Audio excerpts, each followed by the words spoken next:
లోకం పిచ్చివాడన్నారు, హేళన చేశారు. అయినా కూడా వెనక్కి తగ్గకుండా 22 సంవత్సరాలు ఎండనక వాననక ఒక పూట తిన్నా తినకపోయినా ఒక కొండను సైతం పగలగొట్టి ఒక రోడ్డును నిర్మించిన మౌంటైన్ మ్యాన్ గురించి తెలుసుకుందాం. ఎవరైతే పిచ్చివాడు అని ఎగతాళి చేశారో అతన్ని చేతులెత్తి మొక్కే రోజు రానే వచ్చింది. తాజ్మహల్ ను కట్టిన రాజు గురించి తెలుసు ప్రతి ఒక్కరికి. భార్య మీద ఉన్న ప్రేమతో ఒక రోడ్డును నిర్మించడం కోసం 22 సంవత్సరాలు ఒక గుట్టను పగలగొట్టి ఒక రోడ్డు నిర్మించిన మౌంటైన్ మ్యాన్ గురించి ఈరోజు ఈ వీడియోలో తెలుసుకోబోతున్నాం. Welcome to my channel Shyamala MS. ఈ వీడియో పూర్తిగా చూసినట్లయితే మీకు మౌంటైన్ మ్యాన్ గురించి అయితే తెలుస్తుంది. ఒక్క రోజు కాదు, ఒక ఏడాది కాదు, అక్షరాల 22 సంవత్సరాలు ఎండకు ఎండి వానకు తడిసి ఒక్కోసారి తిండి లేకపోయినా ఆయన తన పనిని ఆపలేదు.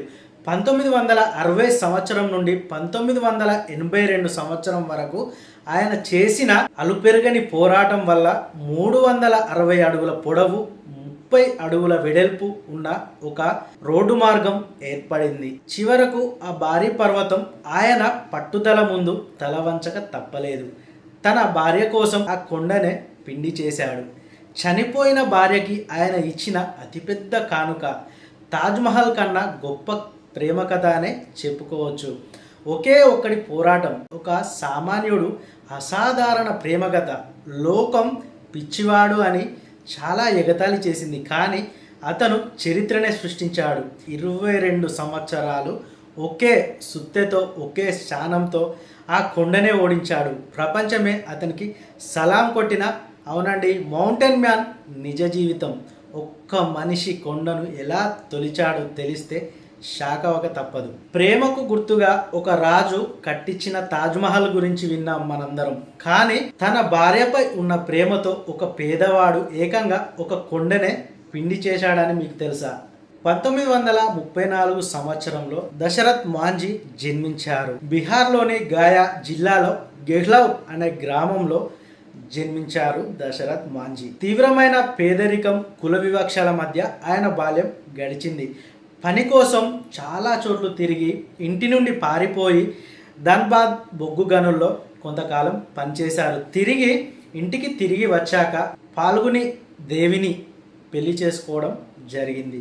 వీరిద్దరి మధ్య ప్రేమ చాలా గాఢమైనది.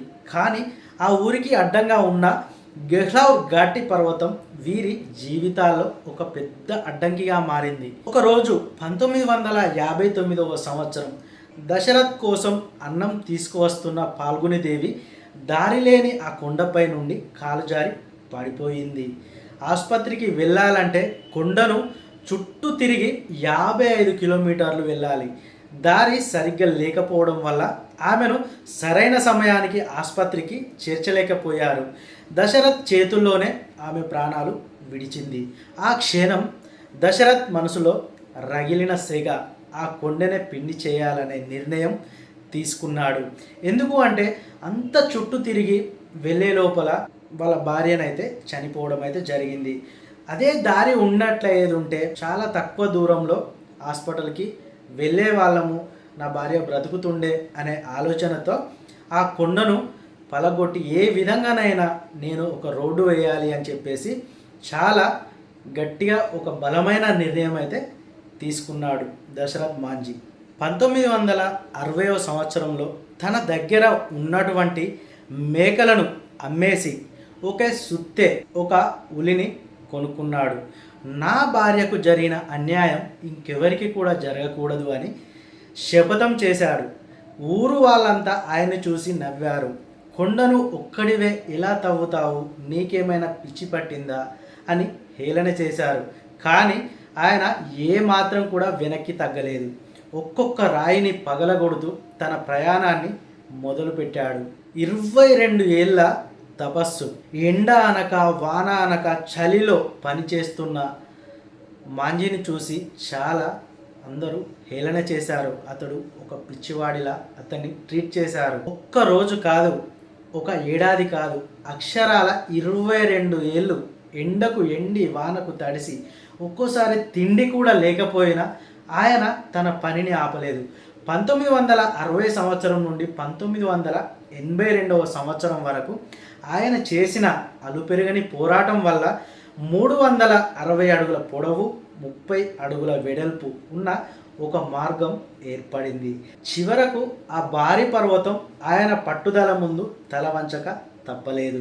దశరథ్ నిర్మించిన ఆ దారి వల్ల 55 కిలోమీటర్ల దూరం కేవలం 15 కిలోమీటర్లకు తగ్గిపోయింది.